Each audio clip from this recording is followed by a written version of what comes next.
don't get it shut down.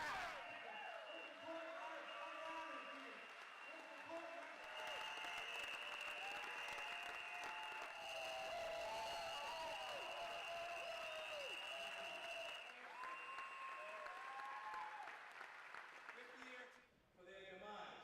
They've got billions of, they've got a decision to make in the next 48 hours where they care more about the bottom line of the balance sheet than they do the workers, the people behind the scenes. We are already extremely overcrowded. We are extremely over capacity. And with this emergency, this is going to take a huge toll on Lifeline.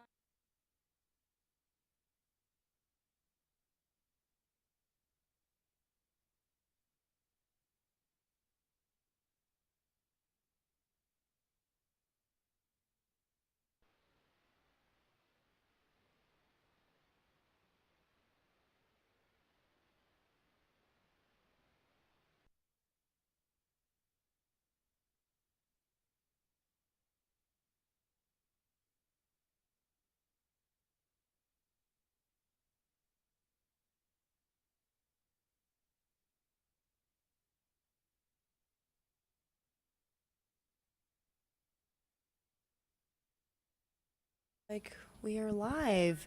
Good afternoon, everyone, and thank you so much for joining us here at the ANF Plus desk. We are so happy that you chose to tune in with us. This is the part of the day when we get to warm you up for our 6 o'clock newscast and our 9 o'clock and 10 o'clock shows as well, and let you know what we have been working on and some of the things that we've already gathered in-house. So let's jump right into it. I want to get started here on a story that we have been following for a few weeks now, and it's definitely had a local impact, and we saw it again this morning. UPS workers were practicing picketing again because of the looming strike that is just days away. Now that negotiation is underway. They are on the table right now working to strike a deal. And the workers are really just rallying and hoping that they won't have to strike because they are hoping to get better working conditions and pay. Now, I do have some video that I want to show you really quick because we did manage to see the workers out there in southwest Atlanta that were already practicing picketing.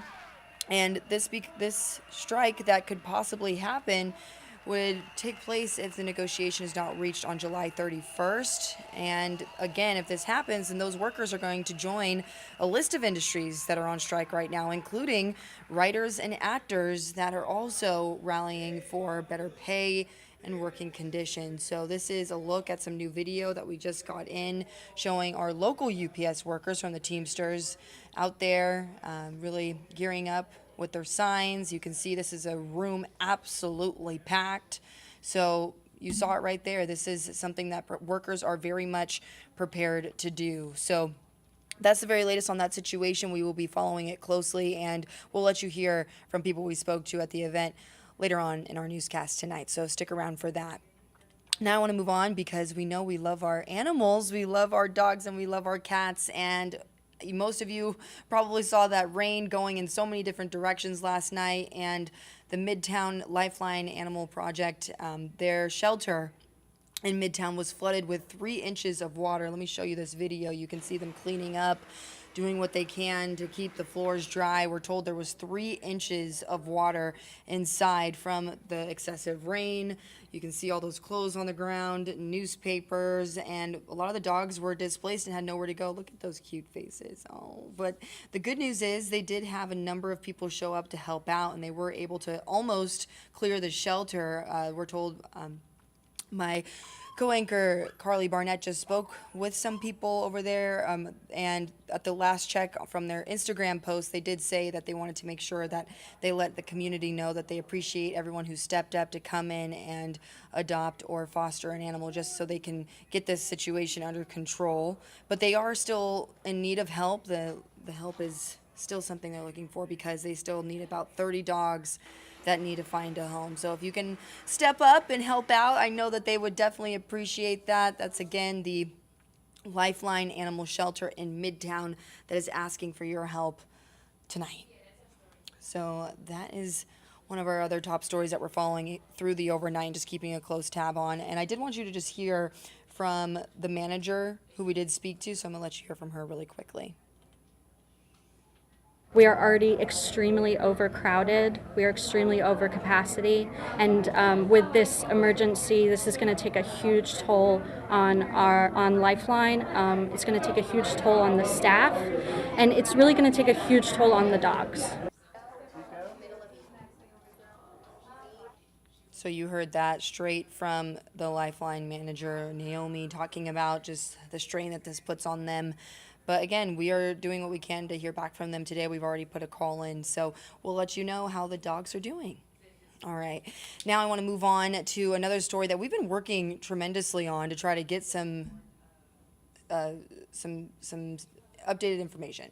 We have been trying to reach out to the owner of the Reggie's Food Mart for several days now, over 10 days. We've been trying to get this interview, and finally today we were able to get a interview with the attorney for Reggie's Food Mart because of numerous burglaries that have taken place at their establishment. And we did get this video showing the person and who police say is a suspect coming into the store and breaking in through the ceiling. And so I'm going to show you this video. It's pretty dramatic here. You'll see in just a few seconds him crashing onto the floor from the ceiling. We're told that he damaged a register and also stole cigarettes. And now police are offering a $2,000 reward for any information leading to an arrest of the suspect. So today we're finally going to hear from the owner of Reggie's Food Mart because we're told this happened 3 times and they believe it was the same suspect. So this video just absolutely dramatic, and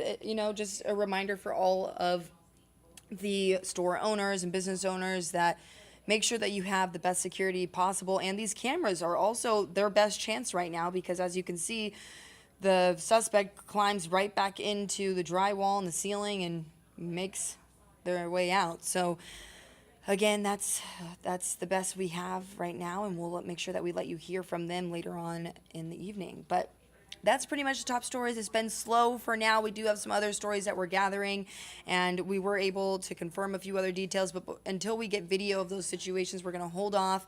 But make sure that you do tune in at 6 because we are working on getting some video from a heavy police presence in Sandy Springs, a situation transpiring there that we were able to confirm, as well as our reporters. They are out in the field right now on their stories, gathering information, and we also are working on a story about 100 cars that were broken into in a Metro Atlanta apartment complex. So we are definitely efforting that story as well. Our Asia Wilson is on the ground working to get details on that, and if we get anything new, we'll share it with you in our newscast at 6, 9, and 10. So, and of course 11. So make sure you tune in. And this is one I wanted to just do because this is just so fun. I love when we have a local tie to something big time. The Atlanta Open is taking place right now at Atlantic Station. You can see the tennis players are out there. Not too many people showing up so far, but I heard ticket prices are not too bad. And of course, Christopher Eubanks, who is the local star from Georgia Tech, who did a great job at Wimbledon, he also participated in the Atlanta Open this year. And the director of the Atlanta Open released a statement saying how excited he was to welcome back a native to this big-time show that we have right here in our backyard. So if you get a chance, go have a good time. And temperatures are cooling down, and it does look like we aren't going to have any rain. We're going to stay dry for a little bit, according to our first alert meteorologist, Cutter Martin, when he spoke to us earlier today. So just go check it out if you can. It might be a good time for you and your family. And we'll be here digging into all the stories for you, and we'll bring them to you in our newscast. Have a great day.